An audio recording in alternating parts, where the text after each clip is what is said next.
আসসালামু আলাইকুম ভিউয়ার্স। আজকে আমি আপনাদের সামনে আলোচনা করব ইংলিশ গ্রামারের সবচেয়ে গুরুত্বপূর্ণ যে বিষয়টি, সেটি হচ্ছে টেন্স। টেন্স ছাড়া আসলে আমরা কিছুই পারবো না, কিছুই করতে পারবো না, ইংরেজিতে একটা বাক্য লিখতে পারবো না। তো এই টেন্স নিয়ে আমি একটু ডিপলি আলোচনা করব। নর্মালি তো আমরা সাধারণত জানি। তো আমার এই ভিডিওটা আপনারা শর্টস আকারে যাবে। তো শর্টস আকারে দেওয়ার কারণে হয় কি, 3 মিনিটের বেশি শর্টসে দেওয়া যায় না। তো একটু ধাপে ধাপে আপনারা দেখবেন। তো চ্যানেলটা যদি সাবস্ক্রাইব করে নেন, তাহলে কি ভিডিওগুলো অটোমেটিকলি চলে যাবে। ভিডিও আকারে আমি দেওয়ার চেষ্টা করব। তো কথা না বাড়িয়ে শুরু করা যাক। আমরা জানি সবাই টেন্স 3 প্রকার: present, past, future. Present tense হচ্ছে 4 প্রকার: present indefinite, present continuous, present perfect, present perfect continuous. তো প্রেজেন্ট ইনডিফিনিট কি?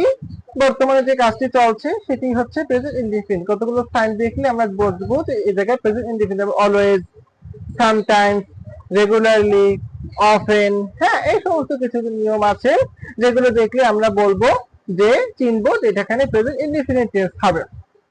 দ্বিতীয়ত আসি প্রেজেন্ট কন্টিনিউয়াস।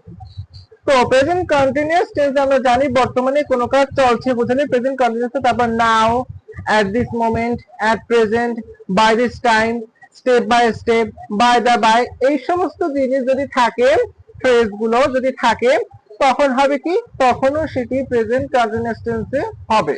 এবং আমি কিছু বলে রাখি যে কিছু কিছু ভার্ব আছে যেগুলো কখনোই প্রেজেন্ট কন্টিনিউয়াস টেন্স হয় না, মানে ওই ভার্বের শেষে কখনোই আইএনজি যুক্ত হয় না। যেমন লুক, সি, হিয়ার, স্মেল। তারপরে আমি যদি বলি লাভ, লাইক, হেট, ঘৃণা করা, আরো কিছু কিছু নাম আছে। উইশ, ডিজায়ার, প্রিফার, থিং, আমি কিছু মানে নাম বলেছি। তো আরো কিছু আছে, আমি সেগুলো আপনাদেরকে দেখাচ্ছি।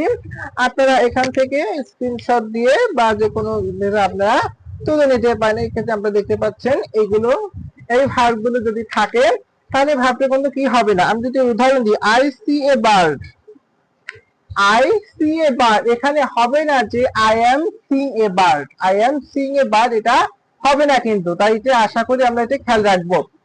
এরপর আসি প্রেজেন্ট পারফেক্ট টেন্সের বিষয়টি।